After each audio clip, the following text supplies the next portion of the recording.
今天给大家分享是来自 Hobby Mega 和魔兽联合出品的精卫。包装部分的话，正面就是一个玩具的一个渲染照，背后的话就是一些 pose 的展示，比较简单。包装内容物的话，有一份说明书，里面有比较详细的可动以及注意事项的介绍。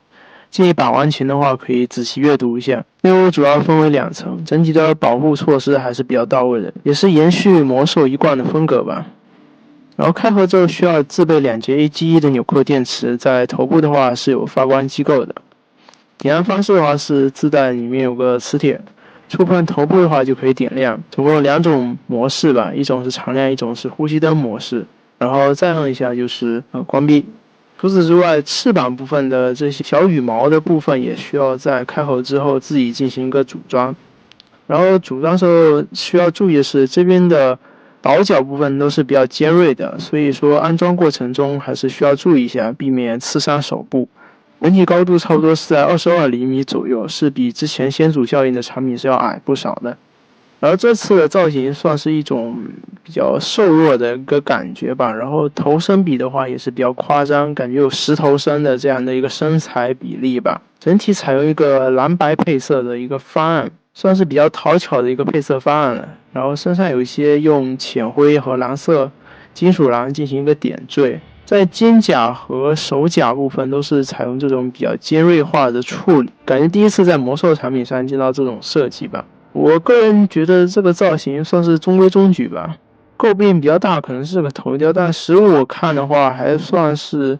能接受。我个人觉得问题比较大的话，反而是它这个脚的问题。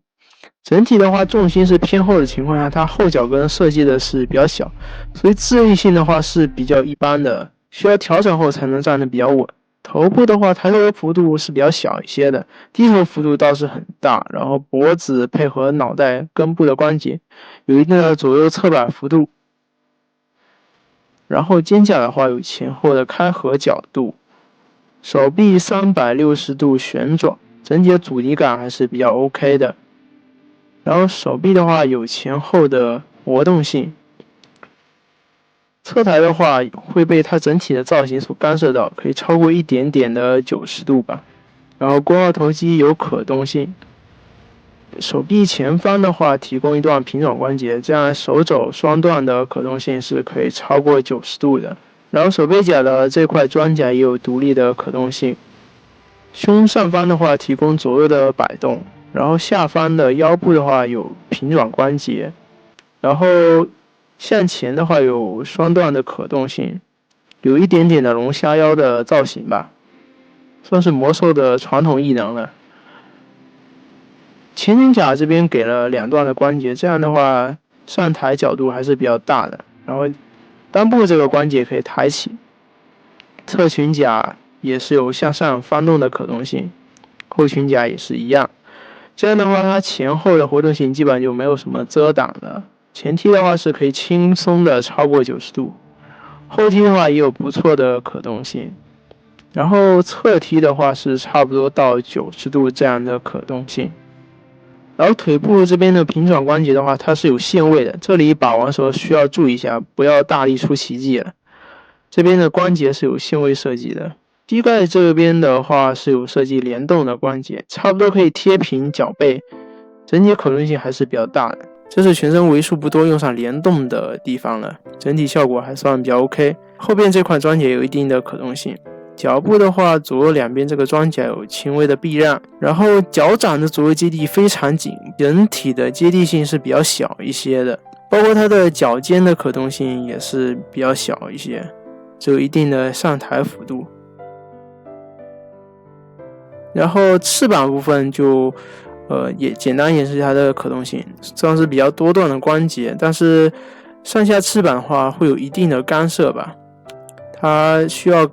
前后活动的时候需要简单一些避让。然后翅膀这边给了联动的设计，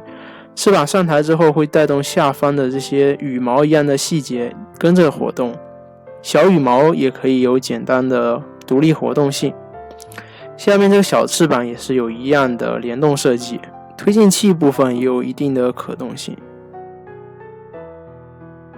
然后接着简单看它这个整体的细节，翅膀的分色我觉得做的还比较 OK，搭载的话也是比较简单，本体后边的这个盖板掀起来之后，利用这个凸和凹进行简单的结合就可以。整体搭载起来的效果大概就这样，不知道各位觉得这次造型如何？配件方面给了手型的支架，我个人觉得这个支架还是挺管用的，开合的时候不至于把整个手型崩出来，并且平时收纳也挺有用的吧。然后武器还给了一个长矛，矛的前方整体是银色涂装，带有白色的点缀。带了一把宝剑，但是整体的配色比较奇怪吧，里面的颜色是白色的，不知道这里是为了防止刮蹭还是怎样。然后搭载的话可以通过附带的连接件挂载在腰间。地台方面也是同样的金属地台，配合了一个磁吸的名牌，脚底同样是有磁铁的设计，然后就不多赘述。然后这回的支架是一种新的设计吧，跟以往不同是可以调节的，通过这种螺栓的设计可以调节上下的角度，通过推动侧边这个圆形的柱状物来调节它的角度。整体稳定性还是比较 OK， 但是平时把玩的过程中，你在摆姿势的话可能会误触到这个关节，所以说它整个有概率是会碰倒的。我在摆造型的时候多次就碰到这个地方的这个零件，所以说玩的时候还是需要注意一下吧。背包和本体的底下都有这种盖板设计，可以独立的进行一个搭载。如果你想保持本体站立和这个独立展示，我个人建议就是这样比较保险一些吧。你如果担心整体自重太过重的话掉下来，建议这种方式进行摆放。然后手型武器搭载的话，我是觉得它这个握持手型它是偏松一些的，其他 UP 主评测也有说到，确实是这样，它整个特别是斜握这个造型手的握持力度是非常差的，握这个长枪的话基本就是没法举起来了。然后直立的话倒是还好一些，但是也是偏松。这款魔兽出的精卫，我个人觉得表现中规中矩，整体水平没有达到它之前那些先祖效应的整体素质水平，存在一些产品上的一些设计缺陷吧，希望在大会中可以改进这些问题吧。然后整体的售价的话差不多400多元，不知道各位觉得这款产品如何呢？